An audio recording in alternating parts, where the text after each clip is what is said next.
Pemirsa, perdagangan saham di Bursa Efek telah dibuka dan kita akan mencermati kinerja perdagangan saham hari ini.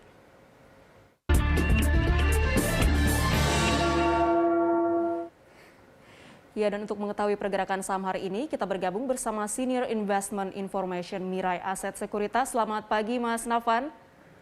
Ya, selamat pagi Mbak Anggita, selamat pagi pemirsa Berita 1 TV. Baik Mas Nafan, tadi kita lihat untuk pembukaan perdagangan di sesi 1, IHSG menguat tipis ya, sekitar 0,16%. Ya, Seperti apa prediksi Anda? Ya, memang kalau kita akui bahwasannya sebenarnya market di regional Asia pun juga mengalami apresiasi ya, berkat adanya apresiasi daripada penguatan bursa di Amerika Serikat karena merespon positif dari kinerja data unemployment claims yang di kisaran 340.000 ya. Itu pun juga hasilnya memang di atas ekspektasi para pelaku pasar, seharusnya terjadi apresiasi, tapi meskipun demikian untuk hari ini kelihatannya pergerakan IHSG agak sedikit terhambat dan juga bahkan hanya melemah tipis ya, minus 0,01% misalnya begitu, karena juga sepertinya para pelaku pasar digest ya berkaitan dengan perilisan data Caixin Services PMI di Tiongkok yang memang ternyata hasilnya terkontraksi juga ya di kisaran 46,7 dari sebelumnya terekspansi di 54,9. Jadi baik antara services PMI dari Caixin maupun juga manufacturing PMI Caixin dari Tiongkok itu sama-sama terkontraksi. Memang kalau kita akui bahwasannya para pelaku pasar merespon ya berkaitan dengan adanya kenaikan kasus COVID-19 di Tiongkok sehingga menghambat segala aktivitas baik itu produksi maupun juga kegiatan jasa ya di sektor jasa di Tiongkok begitu, sehingga wajar saja terjadi kontraksi. Dan untuk perkembangan selanjutnya ya, untuk dinamika pasar selanjutnya ya, kalau kita amati nanti kan pelaku pasar akan mencermati kalau misalkan di regional Asia, maksudnya di regional Eropa itu akan dirilis mengenai data services PMI dari market ya. Itu misalkan di Jerman, di Prancis, di Italia, Spanyol misalkan. Memang so far proyeksi memang rata-rata ekspansif ya, bahkan ada yang di atas 50 ya, misalkan di Jerman itu proyeksinya di kisar 60, Spanyol juga demikian begitu.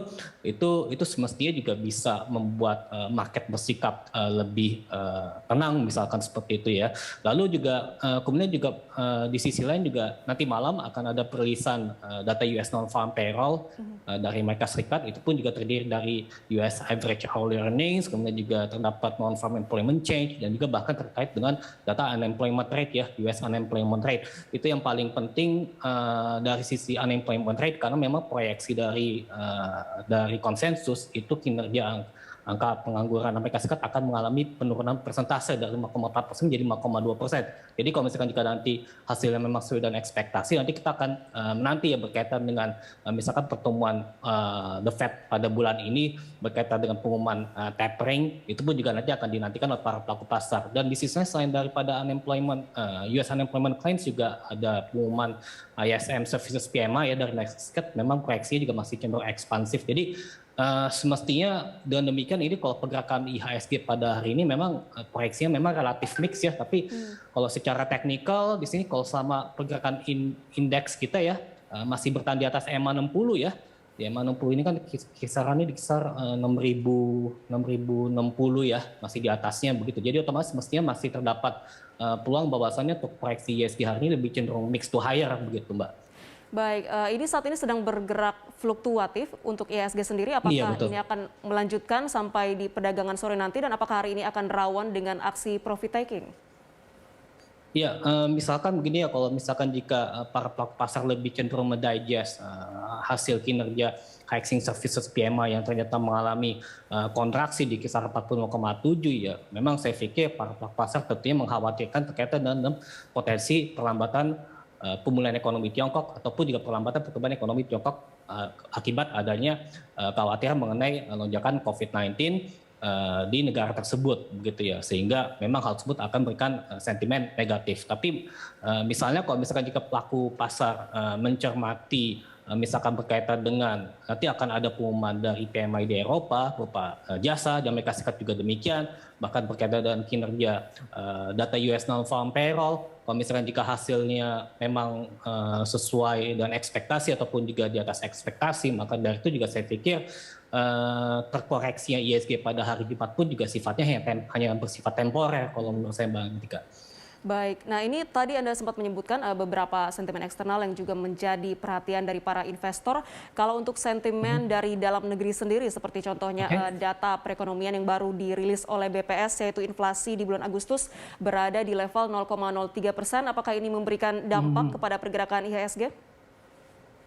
Ya memang kalau kita akui bahwasannya data inflasi ya secara monthly ya itu rupanya mengalami penurunan. Padahal saya ingat tuh previously tuh 0,08%. Jadi ini 0,03% ini hasilnya tuh di bawah previous ya. Tentunya ini juga kalau menurut saya ini juga merupakan salah satu sentimen yang menghambat pergerakan indeks.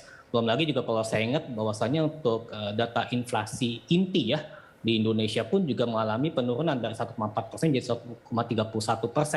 Jadi artinya di sini akibat dari pemerintah menerapkan kebijakan PPKM ya, tentunya juga membuat mobilitas di sektor konsumsi misalkan ya, terutama yang menjadi motor penggerak daripada pertumbuhan ekonomi maupun juga kegiatan konsumsi di masyarakat di tanah air pun juga agak sedikit terhambat begitu ya. Jadi otomatis hal tersebut tercermin daripada melambatnya terkoreksinya kinerja inflasi inti di Indonesia, terutama seperti itu. Belum lagi juga sebenarnya kalau untuk kinerja manufacturing PMI di tanah air memang masih di bawah angka 50 ya, kalau saya ingat yaitu di kisaran 43,7 untuk actual ya begitu ya. Meskipun memang lebih baik dibandingkan dengan previous, memang terjadi rebound.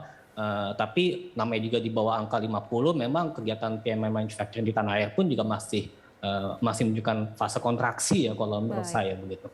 Baik, Mas Ravan, kita beralih ke rekomendasi saham. Ini untuk saham perbankan, BRI telah mengeluarkan prospektus rights issue. Ini akan seperti apa kira-kira investor menyambut kebijakan tersebut? Ya memang kalau kita akui bahwasannya untuk BRI ya, memang para pelaku pasar nanti ya daripada kinerja pergerakan harga saham BRI terutama dari sisi analis teknikal memang kan selama ini juga pergerakan harga saham BRI secara teknikal pun juga secara rata-rata masih di bawah EMA 20 maupun EMA 60 begitu. Jadi otomatis kelihatannya lebih cenderung terkonsolidasi di antara level 3.800-an gitu ya, khususnya untuk hari ini lebih cenderung stagnan di situ ya. Tapi kalau misalkan jika nanti terjadi adanya volume spike misalkan begitu dan memang mulai terjadi breakout ya, misalkan daripada kinerja harga saham BRI misalkan di atas harga 3.900, nanti tentunya juga kalau menurut saya bullish consolidation yang dialami oleh BBRI ini pun juga saya pikir ini akan terjadi, karena sebenarnya untuk rights issue ini kan juga tujuannya dalam rangka untuk meningkatkan kapasitas maupun kapabilitas perusahaan dalam rangka ekspansi bisnis, pengembangan di sektor digitalisasi, UMKM, bahkan juga ada potensi terjadi pembentukan holding ultramikro begitu. Itu kan semestinya kalau kalau misalkan kita melihat daripada kacamata jangka panjang, ini kan semestinya kan bisa memberikan katalis positif ya daripada BRI dalam rangka untuk meningkatkan kinerja pendapatan maupun juga laba bersih dari emiten tersebut begitu ya. Baik, akan menjadi katalis positif ya Mas. Nah selanjutnya ini informasinya BI akan kedatangan beberapa emiten baru di pekan depan. Seperti apa pandangan Anda? Mengenai IPO ya kalau menurut saya ya. Oke, jadi selama IPO tersebut terjadi oversubscribe maupun juga sebenarnya juga dari sisi investor, kalau misalkan jika melihat dari komitmen calon emiten tersebut ya dalam rangka melantai di bursa, misalkan dalam hal penggunaan dana IPO tersebut dalam rangka ekspansi bisnis, kemudian juga dalam pengembangan usaha, bahkan juga misalkan ada juga yang bertujuan dalam rangka restrukturisasi utang, sama bertujuan untuk menciptakan kinerja cash flow perusahaan maupun juga kinerja fundamental perusahaan yang sustainable ke depan ya, dengan penerapan prinsip good corporate governance dengan baik ya. Saya pikir ini juga tentunya akan diapresiasi ya oleh para pelaku investor. Baik, Mas Nafan, terima kasih atas informasinya. Sehat selalu. Pemirsa itu tadi Ya, terima kasih Mbak Gita. Ya, pemirsa itu tadi Senior Investment Information Mirai Aset Sekuritas Nafan Aji Gusta.